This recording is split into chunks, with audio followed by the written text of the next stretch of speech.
And now it is time for our favorite segment, which is What VR Playing, presented by PlayStation VR. Joining us is Andrew Goldfarb. Hey. A lot of people, of course, jumped on PlayStation VR for the Cyber Monday and Black Friday deals, which is a horrible thing to do. You're not supposed to jump on it. You're supposed to wear it on your head and on your face. Can hurt your foot. But we've been talking about this for ages. We're both big proponents of virtual reality. Yes. And of course, a lot of people are probably looking for games to play, so I figured we could run down some of our favorite games for the PlayStation VR real quick. Brian, why don't you start us off? Let's start with Tetris Effect. Which Yes. can we start with that? I think we can start with that. Because that's the one I can't stop playing right now. Now, so I did the thing where you and I talked about how great this game is, and I played it, and then you were like, "Yeah, but you got to play it in VR. You got to play it in VR." And I was like, "No, I'll get there. It's a puzzle game. I totally get it. It's Tetris." And then I finally did, and God damn, I get it. It just had this moment where it completely clicked. This is sort of the perfect marriage between Tetris and Lumines. It's not precisely rhythm based, but it's very musically inspired. But at its core, it is vintage classic Tetris with some really cool, smart, modern twists. For the record, it's more than just the Tetris music that you know and love. There's a lot of all sorts of new original music. Which is you cool. might remember the original Tetris had two songs, A and B. Yeah. This has a lot more than that. It's got a lot more going on, and visually it's just kind of stunning. I would say probably since something like Super Hypercube, which was one of my favorite PSVR launch games. This is probably and also Thumper. This is one of my favorite games to just look at in VR.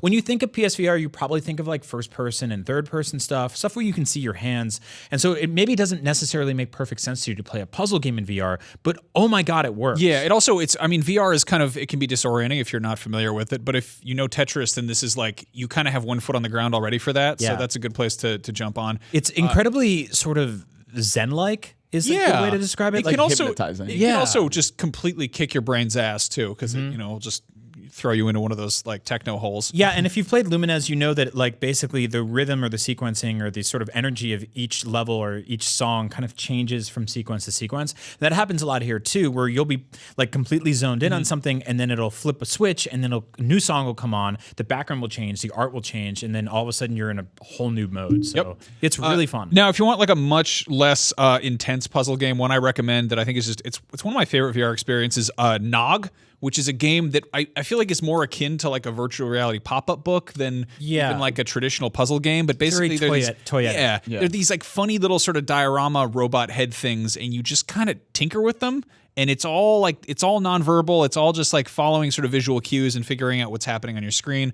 But it's it has all of the sort of the bells and whistles and sort of thrills of VR without being sort of super on, it's a very chill game that still has, it's still a game. There's still very much puzzle elements, and it's sort of an abstract adventure game almost. Yeah, it feels very Nickelodeon-y or 90s action figure packaging design. I really love it. It's just a wonderful playable Saturday morning cartoon. Yeah. And then one game people can't shut up about, of course, is Astro Bot, which we've had some talks about that as being a Game of the Year contender, I think. Yeah, it's seriously. just so charming. It's everything about that game is it's really adorable, but it's it's smart and it's designed well, and it's one of those I don't know, I having only watched it, I can't wait to finally play it, but I don't have my own PSVR. But man, it's the puzzles are smart and they look hard, but also challenging in that really rewarding way. Yeah, we saw this sort of teasings of this when PSVR first launched, and we got to play a lot of the demos that came with it.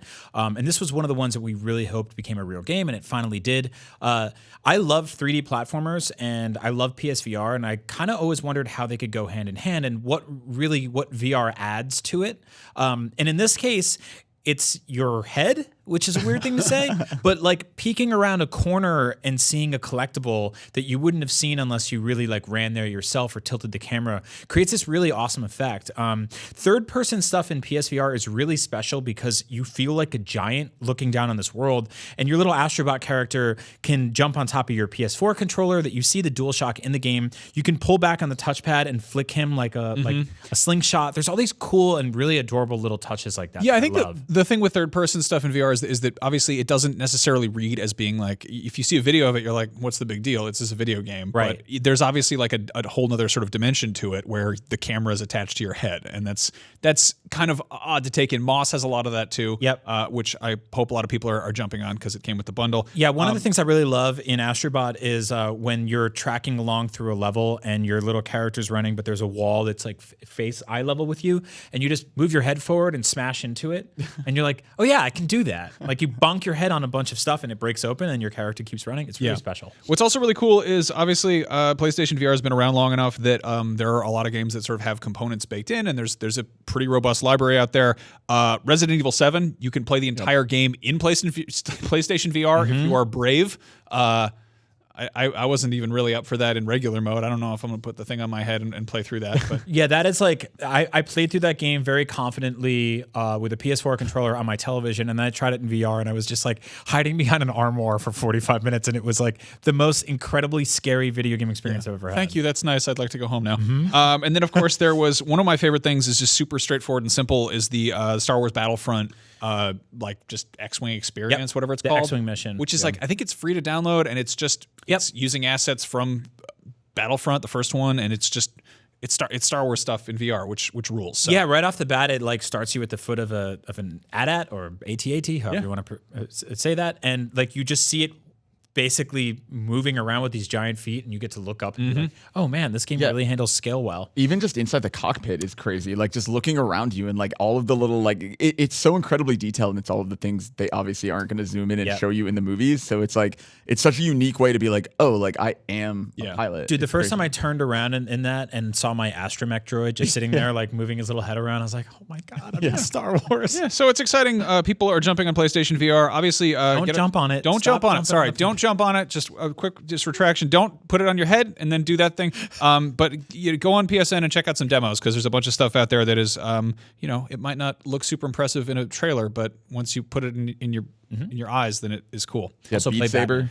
Beat Saber. Oh yeah, Beat Saber's a huge one. Yeah, Batman. God, there's too many. Okay, good problem to have.